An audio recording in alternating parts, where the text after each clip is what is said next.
So today I'm going to talk about why you need to study psychology. Psychology छोड़ो, तुम्हें अपने आसपास की चीज़ों को ना थोड़ा सा ऑब्जर्व करना आना चाहिए। मेरी आंख बंद हो रही है क्या? नहीं। साइकोलॉजी का मतलब होता है, साइकोलॉजी एक ऐसी ब्रांच है जो सामने वाले के या फिर कह लो कि इंसान के बिहेवियर को स्टडी करने में मदद करती है। इंसान का माइंड और इंसान के बिहेवियर को स्टडी करने में मदद करती है। अब स्टडी और बिहेवियर माइंड को और बिहेवियर को स्टडी करने से मिलेगा क्या?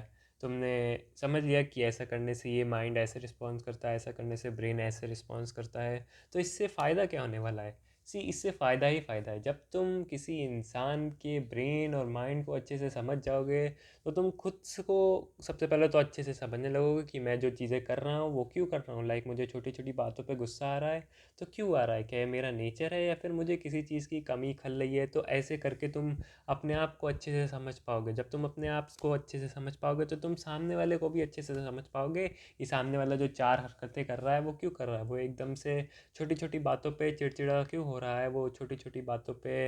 या कोई इंसान बहुत ज़्यादा खुश क्यों रह रहा है, कोई इंसान बहुत ज़्यादा दुखी क्यों रह रहा है, तो तुम उसके पीछे तक का कारण जान पाओगे। कोई इंसान बहुत ज़्यादा डरा डरा सा रहता है तो तुम समझ पाओगे कि इसके साथ कोई ना कोई ट्रॉमा हो रखा है, इसे बचपन में काफ़ी ज़्यादा डराया गया होगा, या फिर ये बचपन में काफ़ी ज़्यादा क्या पता अब्यूज़ किया गया हो, या फिर इसके मन में कोई बात है। कोई इंसान बहुत ज़्यादा अंदर ही अंदर फ्रस्ट्रेट होता रहता है, फिर एकदम से वो फ्रस्ट्रेशन बाहर निकलती है। तो तुम देखोगे कि वो इंसान एकदम से पागल होने लगता है तो वो कुछ भी बोलने लगता है यार। तो तुम ऐसी चीज़ें ऑब्जर्व करने लगोगे। ये सारी चीज़ें तुम्हें आएंगी जब तुम साइकोलॉजी को थोड़ा बहुत स्टडी करोगे कि कोई इंसान कोई बिहेवियर क्यों करता है, कोई इंसान किसी पर्टिकुलर वे में बिहेव क्यों करता है। उसके पीछे कोई ना कोई रीज़न होता है ना, तभी तो वो उस पर्टिकुलर वे में बिहेव करता है। ये सारी चीज़ें तुम्हें साइकोलॉजी के अंदर सिखाई जाएंगी। साइकोलॉजी सीखने का सबसे बढ़िया फ़ायदा मुझे ये लगता है कि अगर तुम्हें सामने वाली लड़की को या सामने वाले लड़के को, लड़के नहीं, लड़के तो इम्प्रेस हो ही जाते हैं। लाइक लड़कियों के लिए एक टिप ये है, अगर तुम्हें ज़्यादा अट्रैक्टिव दिखना है अपने पसंदीदा लड़के के सामने और तुम गोरी चिट्टी हो, तो ब्लैक या पिंक ड्रेस पहन के आ जाओ एंड तुम्हारा 90% काम ऐसे ही हो जाएगा। वो तुम्हें देख के एकदम छैया उठेंगे। ब्लैक या पिंक ड्रेस या जो भी ड्रेस तुम पे एकदम सूट करती है, जिसमें तुम्हारा गोरापन और निकल के आता है, तो तुम्हें अट्रैक्शन सा फील होगा। एंड जितने भी लड़के लड़कियों को अट्रैक्ट करना चाहते हैं तो उन्हें सबसे पहले उनके माइंड को कैप्चर करना पड़ता है। अगर तुमने किसी लड़की का मन जीत लिया, यानी कि तुम उसके मन के बहुत पास चले गए, तो तुम उसे अट्रैक्ट कर पाओगे। लाइक अगर तुम्हें उस लड़की को अच्छे से सुनना आ गया, समझना तो दूर की बात है, तुम्हें उस लड़की को अच्छे से सुनना आ गया, तुम्हें समझना आ गया कि वो ऐसा बिहेव क्यों करती है, इसका मतलब उसके पीछे कुछ ना कुछ ऐसे कारण होंगे तभी वो ऐसा बिहेव कर रही है। तुम्हें वो चीज़ कुछ चीज़ें उसकी समझ में आने लगी तो तुम उसके हिसाब से एक्ट कर पाओगे। फिर तुम उसकी कुछ चीज़ें फुलफ़िल कर पाओगे, तुम उसकी कुछ रिक्वायरमेंट फुलफ़िल कर पाओगे, तुम उसके साथ साइकोलॉजिकली इमोशनली कनेक्ट कर पाओगे।